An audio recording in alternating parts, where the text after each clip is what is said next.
할렐루야. 예, 우리 친구들 이렇게 예배 자리에 나와줘서 너무너무 환영하고 축복합니다. 언제나 하나님의 말씀이 우리 친구들 안에서 새로운 생명이 될 수 있는 그런 우리 친구들 됐으면 좋겠어요. 이제 오늘 말씀은 지난 시간 배를 타고 갈릴리 호수를 건너 거라사인의 지방에 도착한 예수님의 이야기를 그리고 있어요. 이 말씀 통해서 하나님께서 주시는 새로운 깨달음을 가져갈 수 있는 그런 우리 친구들 되기를 바랄게요. 이제 예수님께서 거라사인의 지방에 도착을 해서 거기에서 한 사람을 만나게 되었어요. 그는 귀신 들린 사람이었는데 그가 무덤 사이에서 그곳에서 거하다가 예수님을 만나게 되었어요. 그 사람은 그 지방에서는 더 이상 그 사람을 이제 묶어둘 수도 없고 그 사람을 감당할 수 없는 그런 지경에 이른 사람이었어요. 그가 힘이 너무나 강해서 쇠사슬로도 묶을 수 없고 여러 장정들도 그를 제어할 수 없어서 그가 마음대로 하고 다니는 것을 두고 볼 수밖에 없는 그러한 사람이었어요. 그런데 그가 예수님을 만나게 되자 그의 모습이 전혀 다르게 드러나게 되었어요. 그는 자신을 이제 괴롭히지 말아달라고, 나를 내버려 달라고 예수님께 간청을 하였던 거죠. 예수님께서는 그러한 이제 귀신 들린 자에게서 그 귀신을 쫓아내시게 되고 후에 그 사람이 다시금 귀신의 지배에서 놓여서 하나님을 섬기게 되는 그러한 사람으로 바뀌게 되었던 그러한 이야기예요. 이 말씀 가운데에서 우리가 주목해야 봐야 될 한 사람은 바로 이 귀신 들린 사람이에요. 이 사람은 귀신의 힘을 빌어서 자기 마음대로 살아가고 있던 자였어요.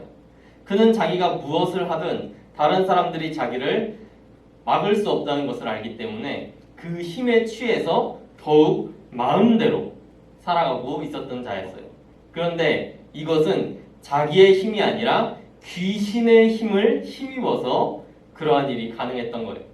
즉, 자기의 힘으로 무언가를 이룬 것이 아니라 다른 이의 힘, 귀신의 힘, 사단의 힘을 빌어서 자기 마음대로 살아가고 있던 그러한 사람이었던 거예요. 이제 그러한 사람들을 가리켜서 우리는 하나님 없이 사는 자라고 하는 거예요. 다른 이의 힘을 빌리고 있다라는 것은 하나님을 바라보는 것이 아니라 내게 이로울 것 같은 다른 것들을 바라보고 있는 그러한 사람들을 이야기하는 거예요. 이게 여기에선 귀신으로 표현되어 있는데 다른 곳에서 보게 되면 우상으로도 볼 수가 있는 거죠. 그러니까 우상 숭배하는 자, 사단에 붙들려 있는 자가 즉 귀신 들린 사람이라고 할 수가 있는 거예요. 이렇게 예수님을 만나게 된 귀신 들린 자는 예수님께 나를 괴롭히지 마시고 그냥 나를 떠나가 주세요 라고 그렇게 이야기를 해요. 이것이 왜 그랬느냐? 이 귀신들이 자기에게서 나가게 된다면 자기가 여태까지 자기가 마음대로 행했던 그 모든 힘을 잃어버리게 되니까 지금 나는 만족하고 있으니까 나에게서 떠나가 주세요. 나는 이 힘이 좋으니까 나한테 이 힘을 뺏지 말아주세요 라고 예수님한테 그렇게 이야기를 했다는 거예요.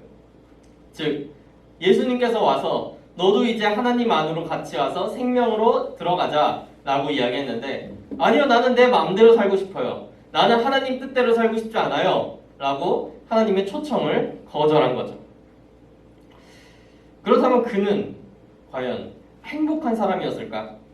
예수님을 거절하면서까지 그 힘을 붙들고 싶어하는 그는 과연 그때만 해도 행복하게 살고 있는 사람이었을까? 우리는 한번 생각해 봐야 돼요.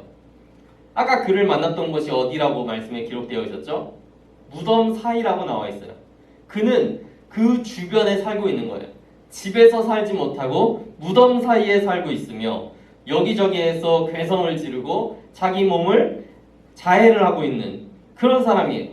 그런 사람의 삶이 과연 행복한 사람의 삶이다 라고 우리가 말할 수 있을까요? 그는 아마 자기가 느끼기에도 자기가 행복한 삶을 살지 못한다고 생각하고 있었을 거예요. 하지만 그 힘이 주는 그러한 자유, 그것이 너무나 만족스러웠기 때문에 내 마음대로 살아가는 것, 내 힘으로 다른 이들을 굴복시키는 것이 너무나 좋았기 때문에 그것을 포기할 수는 없었던 거죠. 그렇게 보게 되면 하나님 없이 사는 사람들은 되게 자유하게 살고 있는 것 같아요. 내 마음대로 살고 있는 것 같아요. 그런데 그 사람들의 삶을 자세히 보게 되면 그들은 행복한 삶을 살지 못한 이들이 참으로 많은 것을 우리 친구들도 알 수 있게 될 거예요.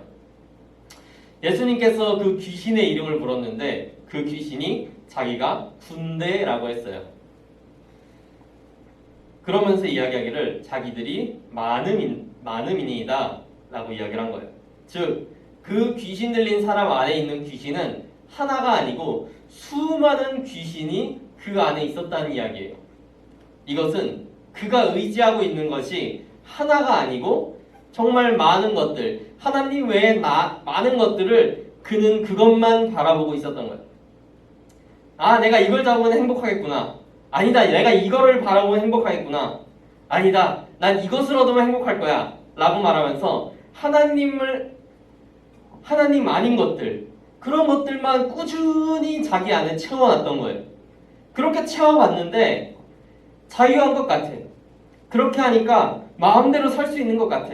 그런데 행복하지 않은 거예요. 아무리 채워놓아도 더 부족하고 더 부족하니까 더 채우고 그것이 무한히 반복되고 있었던 거예요.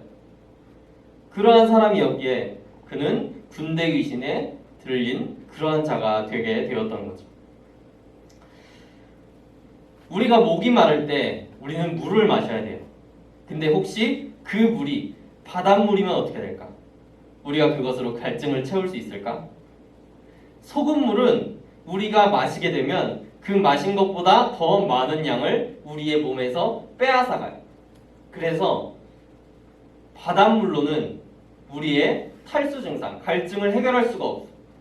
마시면 마실수록 우리 안에 물이 부족해져서 바다 위에서 탈수로 죽는 사람들이 있는 거예요. 바다에서 표류하다 보면 마실 물이 없으면 살 수가 없는 거예요.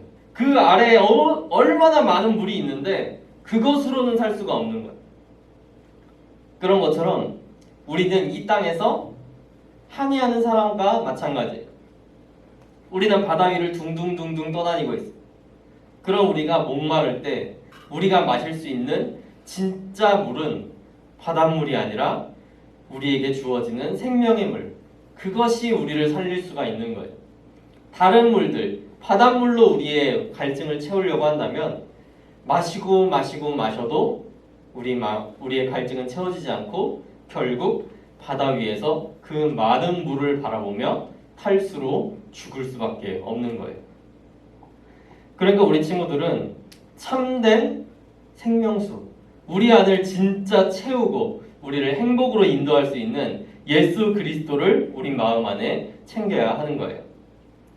예수님께서 우리에게 오셔서 우리의 마음 안으로 들어오시겠다 하실 때 우리는 우리 안에 있는 이제 그릇된 것들, 우리가 예수님 말고 다르게 의지하고 있던 그것들을 다 버리고 그것들을 전부 비워버리고 그 안에 예수님을 가득 채워야 하는 거예요.